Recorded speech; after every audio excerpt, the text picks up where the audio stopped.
Hello everyone, I want to make a video about my channel and where I am currently politically.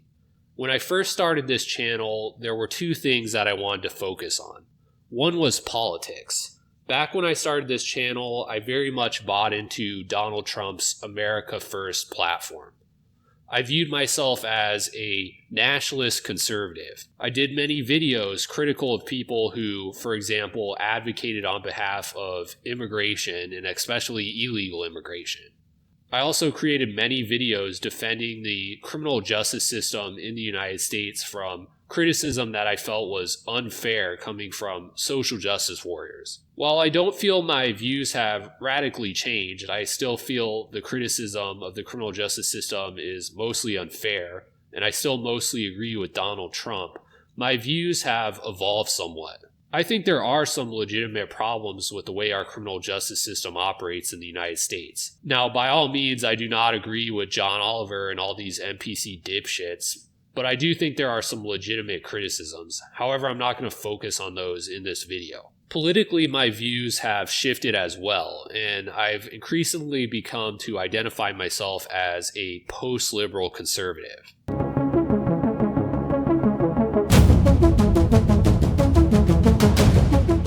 Now, I imagine a lot of you are thinking to yourselves, what the fuck is a post-liberal conservative? Well, I could give you some really complicated, boring answer. To sum it up is, I think we need to move away from our intense focus on individual rights. I think our country has become so obsessed with individual rights that it has actually distracted us from our focus on freedom. It made us less free. A great example is online censorship. Right now, YouTube, Google, and other social media platforms are censoring speech by kicking speakers they don't like offline. This seems to violate the spirit of freedom of speech, but the issue is that Facebook, Google, YouTube, they also have free speech rights, and they're entitled to not host content that they feel does not represent their opinions. So in this example, it's freedom of speech itself, as envisioned as an individual right, that ends up resulting in mass censorship of people. That's because the way our government envisions freedom of speech is as an individual right,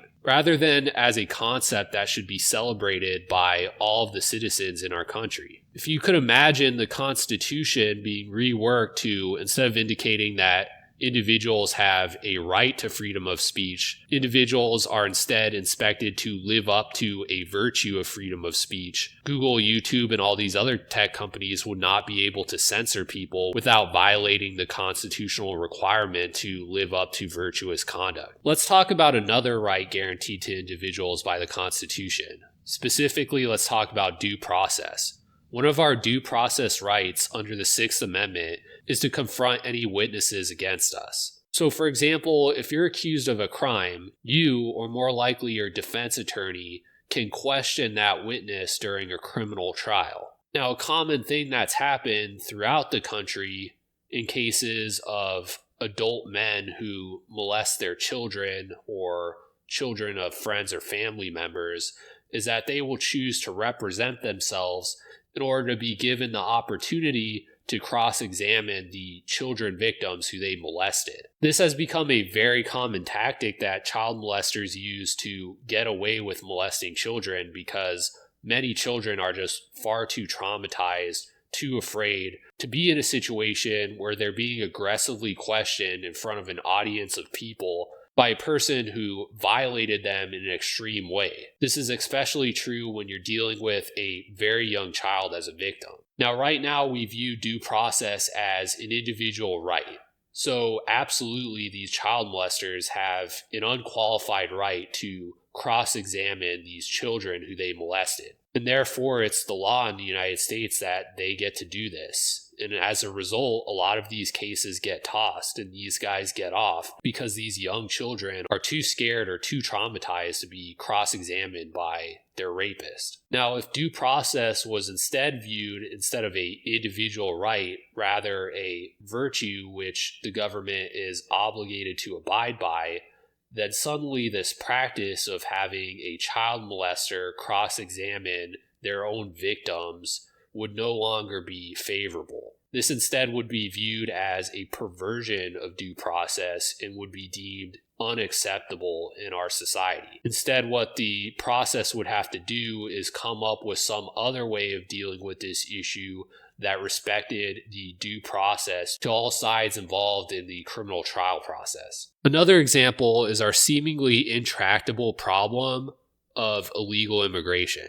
As decades and decades go by and politician after politician campaigns on cracking down on illegal immigration, nothing ever seems to change. And the reason nothing ever changes is because we view the illegal immigration problem as an individual rights issue. Whenever an illegal immigrant is apprehended, they suddenly receive a ton of individual rights, and the government cannot deport them until every single one of those rights are honored.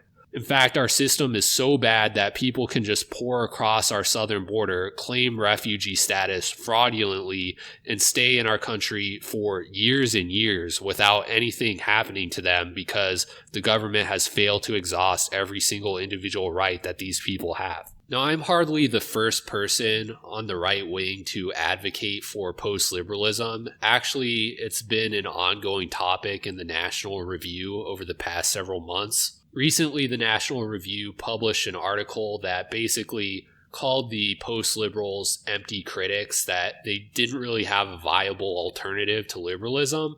So I wanted to offer up how I view a post-liberal America might work. Basically, you would take a lot of the things that we view as fundamental individual rights, and instead you would repurpose them as virtues that people would be expected to live up to.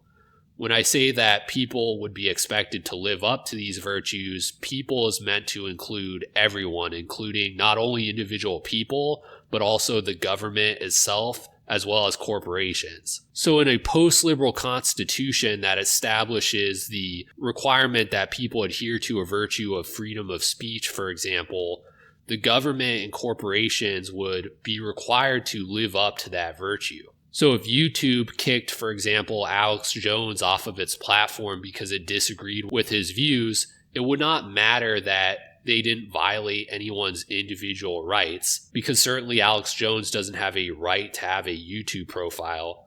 However, they would be violating the U.S. Constitution's requirement to conduct themselves in a virtuous manner. Therefore, any sort of censorship on YouTube's part would be unconstitutional. Now, a lot of the critics of post-liberalism throw a fit and indicate, well, you're giving away your freedom, but that's absolutely not the case. Freedom still exists under the system that I'm proposing, and corporations, individuals, and the government are obligated to live up to that. In the government I propose, I'm simply indicating that the Bill of Rights would be changed, but we would still have our same democratic government. We would still have checks and balances, separation of powers, courts, and all the other branches of government. As a post-liberal conservative, I'm not advocating for some sort of dictatorship. If the government fails to live up to the virtue of freedom of speech, due process, or any other, they can file suit against the government and challenge the constitutionality of what the government's doing. If the courts find that the government is failing to adhere to the virtue of freedom of speech and discussion of ideas amongst members of the democratic community, then the courts can strike down whatever the government's doing or enjoin them from acting in that way in the future. After all, post-liberalism doesn't mean that you abandon liberalism entirely.